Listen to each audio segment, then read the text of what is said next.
Hello, I'm Susie Cohen, and today we're going to talk about drug nutrient depletions, especially for gabapentin. Gabapentin happens to be the #1 selling anticonvulsant drug in America.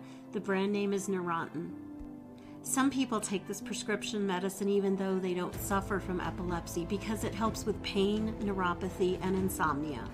It has a really interesting history. That's because it was never intended for epilepsy. Before getting FDA approved for this use, it was actually a muscle relaxant and antispasmodic. Doctors prescribe it for so many things. Off-label uses for gabapentin include anxiety, alcohol withdrawal, and hot flashes. It's become a favorite among prescribers because it offers many advantages over traditional anticonvulsants, which have other side effects, and sedative hypnotics, which are usually used for sleep. One reason for gabapentin's popularity is that the dosage can be easily changed and titrated since it has a wide variety of strengths. Gabapentin may be taken with meals or without regard to meals. It's totally your choice. This is one of those medications that cannot be suddenly discontinued. Do not stop gabapentin without a proper taper and physician supervision. Some people have trouble swallowing the capsules. If you want to, you could empty the contents of the medication and mix it into applesauce or yogurt, pudding, grape jelly, really anything you like.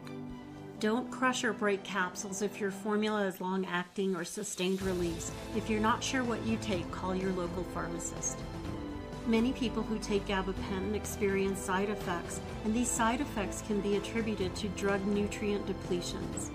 There are 5 well-documented nutrient depletions, which means that the drug is mugging 5 important nutrients that your body needs in order to function well. If you don't know this, you'll go through a medical maze and probably see a dozen doctors to sort out what all these new conditions are.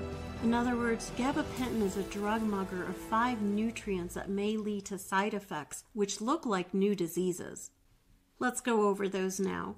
Number 1, calcium. A deficiency of this mineral will lead to brain fog, osteoporosis, cracked teeth, and even muscle cramps and spasms that can happen in your legs, in your feet, anywhere really. Number 2, vitamin A.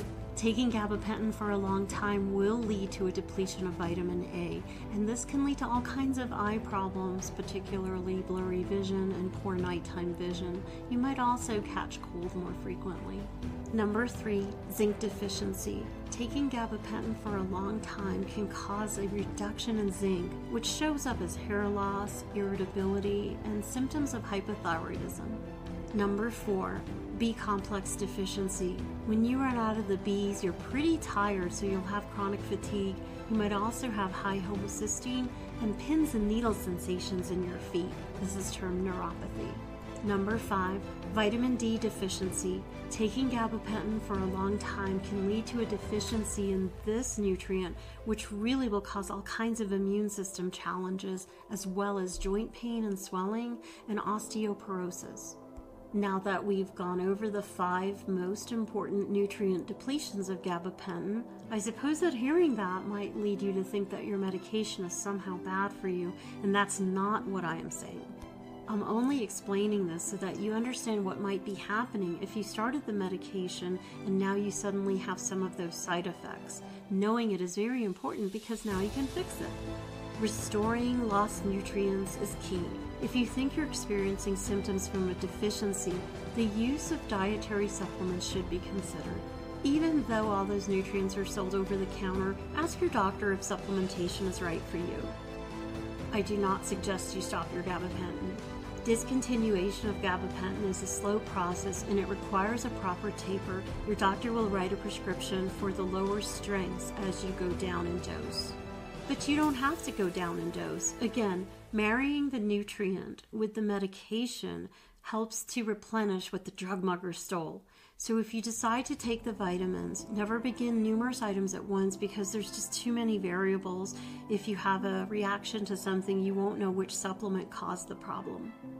As for other medications that you might be taking that might be stealing valuable nutrients, I've written a book on the topic. It's called Drug Muggers, and it's available on Amazon. Hey, thanks for watching. I'm Susie Cohen. I'm a real-life pharmacist, so I know a lot about medications and metabolic pathways. I've been writing medical articles for 30 years. You may have seen me in your local newspaper or some popular morning shows. If you're interested in my advice regarding a specific health topic, I invite you to use the search box at my website, susiecohen.com. I've used my knowledge of pharmaceuticals and herbs to formulate custom dietary supplements and skincare formulas that actually work. Please check the description below for links to my blog and my vitamin shop. Also, hit that subscribe button if you'd like to watch more content like this. Don't forget to ring the notification bell too.